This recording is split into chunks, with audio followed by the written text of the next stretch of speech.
Hey guys, welcome to Macintosh Weekly, and today in this video, I'm going to show how to reinstall macOS Sequoia on your Mac without losing data. If you're new to the channel, make sure to subscribe, and now let's begin. Reinstalling macOS doesn't remove your apps or personal data, but it's still a good idea to back up your Mac first, if possible. On my desktop, I have a folder named Files and an app installed called Apple Configurator.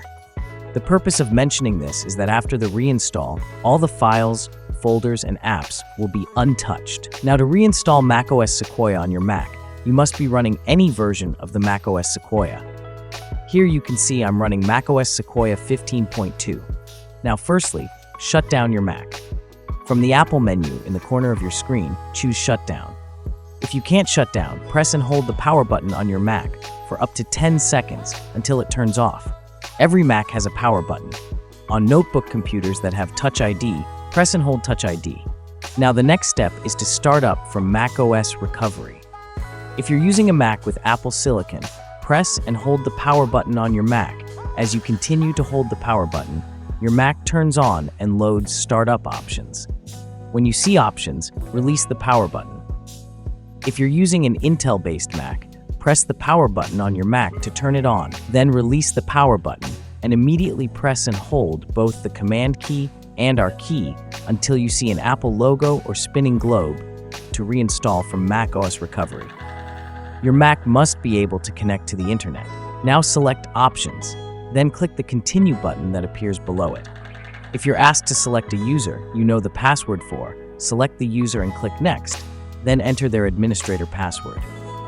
When you see a window with the option to reinstall macOS, your Mac is started up from recovery. Select the option to reinstall macOS Sequoia and click Continue, then follow the on-screen instructions.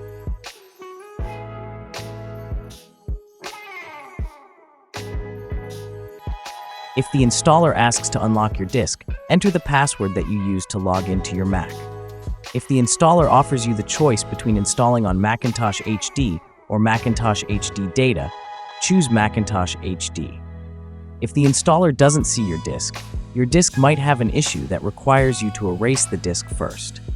If Disk Utility can't erase the disk, your Mac might need service. Allow the installation to complete without putting your Mac to sleep or closing its lid.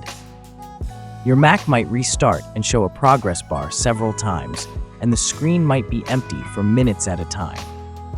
When the installation is complete, your Mac might start up to a setup assistant, or you'll be at the login screen. So wait until the installation process is completed.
And as you can see, I've booted to the macOS and the login screen is here.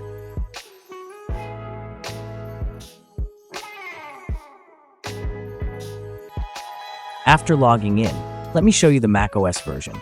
And as you can see, the macOS version is macOS Sequoia 15.2. And at the desktop, the folder is still there, and the installed app too, which means none of the data is erased or removed. So that was it. Hope it was useful. Consider like for the video, subscribe to the channel, and if you have any questions, just comment down below. Thanks for watching, and have a great day ahead.